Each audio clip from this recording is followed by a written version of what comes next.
Today in the Daily Dose, the Pullman Strike of 1894. During the Panic of 1893, engineer-industrialist George Pullman laid off hundreds of workers employed by his Pullman Sleeping Car Company, slashing wages to his remaining workforce by 30%.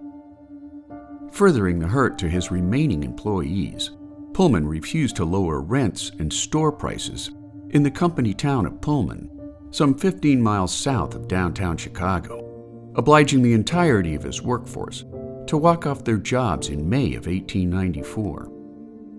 A month later, in a show of solidarity with Pullman workers, the American Railway Union, led by labor activist Eugene Debs, boycotted any train employing Pullman's luxury sleeping cars, effectively halting all rail traffic and commerce in 27 states west of Chicago. Officials from the General Managers Association, which represented Chicago-based railroad companies, petitioned the federal government to shut down the strike.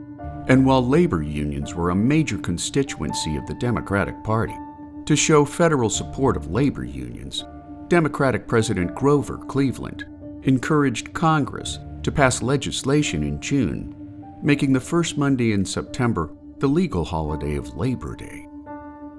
The federal government's gesture failed to quell the violence that followed, when on June 29th, buildings and locomotives were set ablaze during a speech by Debs at Blue Island, Illinois, prompting U.S. Attorney General Richard Olney to seek a federal injunction against the strike and its leadership.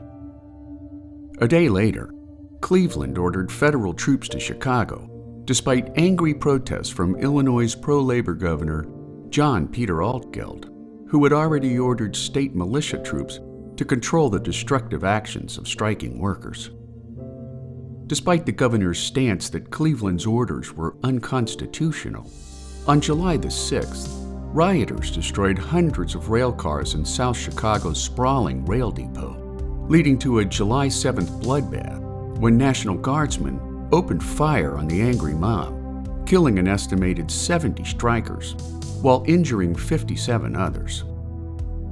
While the strike was declared over in early August, leading to Debs' arrest and 6-month imprisonment, the bloody struggle between labor and capital marked a period of rising public awareness of America's labor movement, which became a foundational element of the Progressive Era, making the Pullman Strike of 1894 a major uptick in federal oversight of a nation's economic and social equity. And there you have it, the Pullman Strike of 1894, today in the Daily Dose. If you enjoyed this short educational video, consider giving the filmmakers a YouTube super thanks from as little as $1, so that you too can feed the filmmakers who feed your brain.